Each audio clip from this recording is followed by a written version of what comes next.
જો આ અમદાવાદ કેટલું ખાલી ખાલી લાગે છે. ઓલમોસ્ટ બધા લોકો દિવાળી કરવા પોતાના ગામ જતા રહ્યા છે, તો અમદાવાદ થઈ ગયું છે ખાલી. કેટલી મજા આવે ફરવાની. આ એક્સપ્રેસ હાઈવે અને એકદમથી આવી ગયા અમે લોકો ભાવનગરમાં. આ ભાવનગરનું કયું સર્કલ છે કમેન્ટ કરજો. હવે અમે લોકો 2 વ્હીલર ઉપર નીકળ્યા છીએ. ફટાફટ ઘરે આવીને ફટાફટ બહાર નીકળ્યા અને અમે લોકો અહીંયા હવેલીએ દર્શન કરવા આવ્યા છીએ કાનજીના. અને બસ ઘરે આવીને એઝ યુઝ્યુઅલ ફટાકડા ફોડીને એન્જોય કરવાનું. જો આ નિશિત છે, નિશિત ફોડે છે ભોય ચકરડી. અને નિશિત બધી પ્રકારના ફટાકડા ફોડે છે. એ એકદમ ફટાકડાનો શોખીન છે. અમારે કામ કરવાનું ખાલી ફટાકડા જોવાના.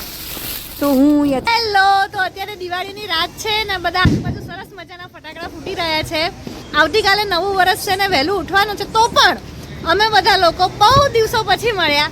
એટલે અત્યારે રાતના ઓલમોસ્ટ 11-12 વાગે બહાર ફરવા નીકળી ગયા છીએ. અને જો બધા લોકો છોલે કુલચે ખાય છે. ઉભા રહો, હું તમને લોકોને બતાવું. યસ, તો આ છે પ્રતિકભાઈ, આ છે પારુલ ભાભી, અને આ તો મારા સગ્ગા જેઠાણી, અને આ મારા સગ્ગા જેઠ કૃપાલભાઈ ને જોલી ભાભી, ને આ અમારી અથિકાનો ફેવરેટ હા નિશિતભાઈ, અને આ છે યાત્રી, અને આ અમારા ઘરેથી. તો અમે લોકો અત્યારે રાતના છોલે કુલચે ખાઈએ છીએ. મારો હોટ એન્ડ સોર સૂપ પીવો છે, હમણાં આવશે, હું એની રાહ જોઉં છું.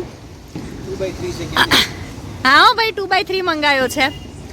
હવે જે લોકો ભાવનગરના હોય એ લોકો જરા કમેન્ટ કરજો કઈ જગ્યાએ બેઠા છીએ. અને આ મંગાવ્યો આઈસ્ક્રીમ. બસ આ જ આઈસ્ક્રીમ ને એવું બધું ખાઈ ખાઈને અવાજ સાવ બેસી ગયો છે. તો અત્યારે તમને લોકોને મારો અવાજ કંઈક બેઠેલો બેઠેલો લાગતો હશે, પણ હવે શું થાય, દિવાળીમાં એન્જોય તો કરી જ લેવું પડે. કાજુ કતરી ઝાપટી છે, મઠિયા ઝાપટ્યા છે, આવું બધું ખાધું છે. તો પછી બસ હવે અમે બી ઘરે જઈશું. તમે લોકો બી કમેન્ટમાં જણાવજો કે તમે લોકોએ તમારી દિવાળી ન્યૂ યર કઈ રીતે સેલિબ્રેટ કર્યું. બધા લોકો ભેગા થયા હતા કે નહીં.